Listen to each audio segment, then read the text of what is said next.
Bueno, a mí me llama profundamente la atención que un comunista nos esté dando clase de cómo administrar un país cuando no tiene ni un modelo de éxito. Desde que existe el comunismo no han logrado ni un modelo de éxito en el mundo. Sin embargo, usted cita a los chinos, yo no. Entonces me llama profundamente la atención. Ese equilibrio, esa competencia en igualdad de condiciones del sector privado con el sector público, sí. Eric Campos. Yo soy profe de historia, no soy experto constitucional, sin embargo creo que si uno podría ponerlo en términos de lenguaje enfermo, este artículo, el 19, ¿no? Sí. El 19, el verdadero quiste neoliberal de la Constitución, yo creo que no siempre se cumple, primero porque no es tan cierto que el Estado pueda cuando quiera crear una empresa pública. De hecho, ha sido saqueado el Estado. Estaba revisando algunos datos. Entre el plebiscito del 88 y el 89 se privatizaron 25 empresas de las 126 más importantes. Pero mira, yo creo que ¿cuál es el problema del debate de las empresas públicas? Que se plantea muy desde lo ideológico. Y yo quiero citar, que entiendo que no es Kim Jong-un, a Luksic, que en una entrevista dijo que era posible, por ejemplo, estatizar algunas empresas. Luksic, Andrónico Luksic, que no es militante del chavismo, y señaló que, por ejemplo, el Transantiago ya hay un buen ejemplo de cómo la empresa pública es eficiente, funciona a bajo costo, versus un privado que lo hace en conjunto con el público, que funciona a alto costo y es ineficiente, finalmente no entrega el servicio que prometió entregar. Estaba en un debate en la CNN con la Beatriz Sánchez y yo le dije, mira, hay que meter en el closet las ideologías para hacer una constitución, porque tenemos que hacer una constitución para todos, ¿no? Y yo creo que lo que sí es que me parece evidente que la historia dice que el Estado ha sido un mal empresario. Pierde plata en la mayoría de sus empresas, salvo en algunas excepciones. Entonces, en realidad esto hay que mirarlo desde el punto de vista práctico. Primero, el Estado tiene todo el derecho a tener empresas, sí, lo tiene la Constitución actual y lo deberá tener en la futura, evidentemente. Pero hay que pensar muy bien si vale la pena, porque aquí cuando el Estado se mete en una empresa estamos gastando plata de la salud, de la educación, de la vivienda, en invertir en un negocio, correr los riesgos, perder plata, ¿para qué? Entonces hay que preguntarse, en ciertos casos se puede dar que se justifica, pero en otros casos no. No hay ninguna vamos a lo Prado, ventaja vamos a lo Prado y entremos a las casas Corby y entremos a las casas que ha hecho Copero. Pero las casas Corby las definió el Estado. Está bien, y a través de la corporación de vivienda. Ahora, ¿cuántas casas Corby hay y cuántas casas buenas hay? Bueno, pero estamos en otro Chile.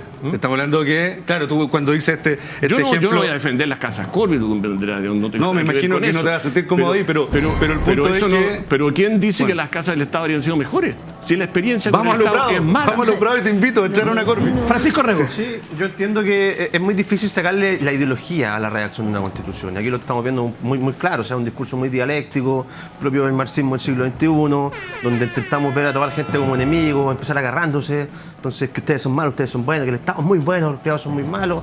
Está bien, ¿me ha dicho eso? Es parte del discurso. Sí, es que igual, Francisco, es que de verdad nadie ha dicho eso. De hecho, el discurso dialéctico es eso. Si lo acaba de decir, los privados construyen muy mal, el Estado construye muy bien, la Constitución manchada con sangre, este modelo neoliberal opresor. Entonces, yo lo entiendo, está súper bien, sin libertad de expresión.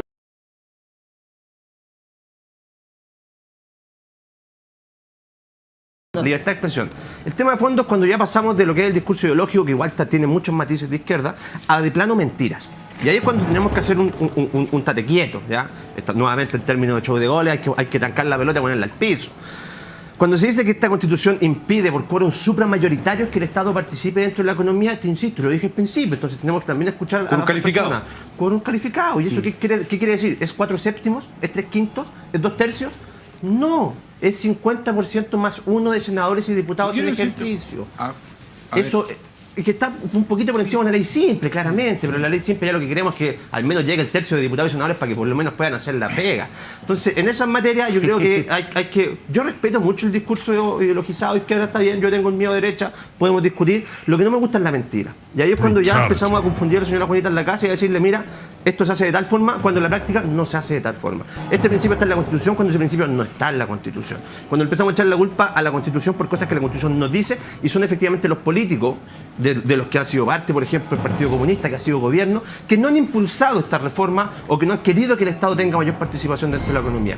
Hoy en día tenemos 33 empresas estatales, la mayoría de ellas está a baja pérdida. ¿Para qué vamos a hablar de TVN? lo que se ha convertido TVN hoy en día, como hemos tenido que salir con nuestra platita, porque aquí pensamos que el Estado genera plata, y el Estado, amigo, el Estado no genera plata.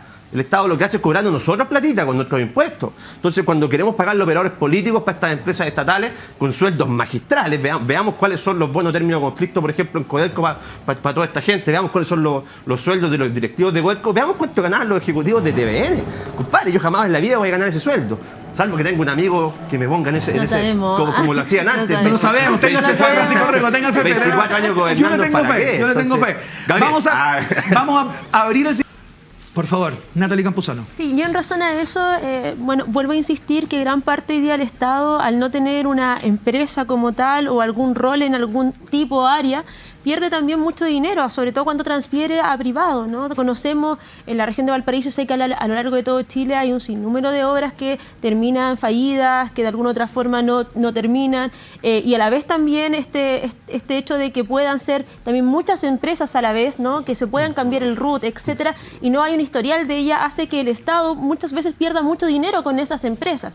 Y también indicar algo que siempre lo digo y que es una cosa que trabajo mucho allá en Valparaíso, que tiene que ver con el transporte. El transporte hoy en las regiones es un transporte completamente privado, pero completamente subsidiado por el Estado. Completamente subsidiado, y no hay competencia, no existe competencia alguna, y no existe tampoco diálogo con el mundo empresarial porque tienen un monopolio dentro del territorio, y eso hace hoy día una complejidad, que el Estado no cumpla un rol empresarial, un rol incluso de derecho social en materia de transporte. Oye, pero espérate, hay un tema ahí. En el transporte es el Estado el que ha dado monopolios. Antiguamente existían las micros amarillas aquí y competían las micros, ¿no es cierto? Y no había participación del Estado, y había competencia. El Estado creó el Transantiago.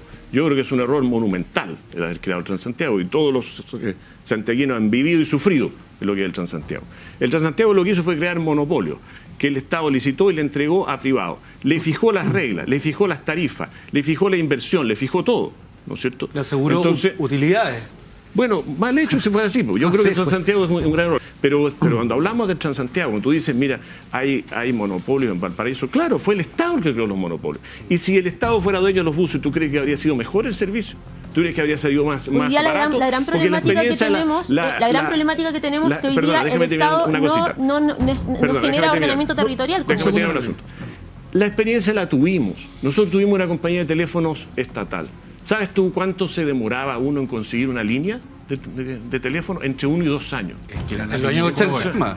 Pero déjenos construir viviendas de bajo costo, de calidad, con acceso a servicios públicos. Para eso, yo tengo la impresión, y dennos la oportunidad, porque llevamos 40 años con los privados construyendo Chile, especulando con los territorios, y podríamos perfectamente tener una constructora del Estado que les deje el negocio a ustedes, tranquilos. Chiquillos, tranquilos, no va a haber problema. Yo no construyo, pero tengamos, sí, la posibilidad del Estado de tener iniciativa. Mira, esto lo dice la Constitución española, no lo dice, por favor, Venezuela. En España hay derecho a una vivienda digna, y también a que el Estado tiene cierto control de los territorios y de los terrenos para que no se especule. Por ejemplo, en Hong Kong, los territorios que van por el lado del metro son de control de la empresa y pueden perfectamente construir viviendas sociales, servicios públicos. Si lo que pasa es que aquí vivimos en una suerte de neoliberalismo talibán que no nos deja avanzar. Mira, yo creo que hay que... Bernardo, y después voy contigo, Pancho. Por favor. Yo creo que hay que tener cuidado, Eric, con las etiquetas, digamos, que son politiqueras, ¿no es cierto? O sea, esto de que esto es el neoliberalismo. Bienvenido a la Convención Constitucional. Es que eso yo creo que es lo que necesitamos cambiar en Chile. Necesitamos hablar de la realidad. En la realidad, el Estado puede tener las empresas que quiera. No ha habido voluntad política porque no ha sido conveniente. De hecho, se han creado empresas del Estado. Así que eso no es así. Ahora, en el tema de las viviendas, oye, es el caso de la vivienda social. Es el Estado el que define la vivienda social. La calidad de la vivienda social, los materiales en que se construyen, todo. Entonces resulta que cuando tú dices, oye, si hubiera una empresa estatal, oye, yo lo que te tengo temor a la empresa estatal, ¿sabes lo que es? Que se llene de operadores políticos. Feudo, Bernardo. Sí, yo creo que hay muchos casos de empresas públicas que se convierten en feudo, ¿no es cierto? Y que empiezan a la gran repartija. Yo estoy de acuerdo con lo que ha planteado Gabriel, de que hay que tener pragmatismo, de que hay que tener espacio para la relación público-privada. Creo, Eric, que en realidad los problemas que tú señalas son fundamentalmente fallas del Estado. Aquí había una tremenda crisis social, ¿no es cierto? Y que representa un grado de molestia y de problemas muy graves, que tienen varios componentes, ¿no es cierto? Un componente de eso es la falla del Estado. Yo creo que el Estado ha fallado muchas veces como regulador o como proveedor de servicios. Y cuando tú dices que hay viviendas malas, el Estado funciona mal. Cuando hay abuso de las concesiones, es que el Estado ha hecho mal las concesiones. Cuando hay problemas en pensiones, el Estado ha manejado mal el tema. El Estado ha manejado mal la salud. Pero Alejandro, usted quería plantear A mí algo. lo que me llama mucho la atención es la tranquilidad con que un comunista como el señor Campos viene acá.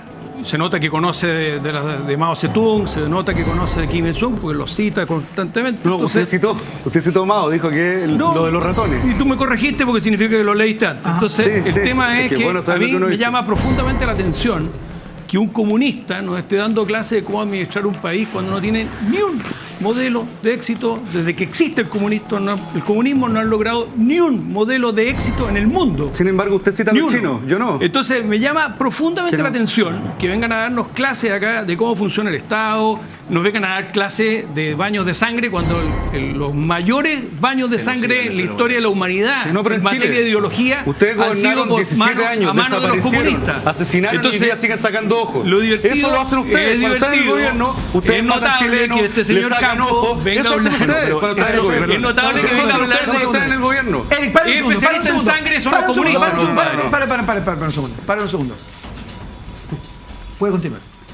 Los especialistas en sangre en este mundo son los comunistas. Entonces me llama la atención. Los especialistas en destruir países son los comunistas. Los especialistas en destruir la democracia son los comunistas.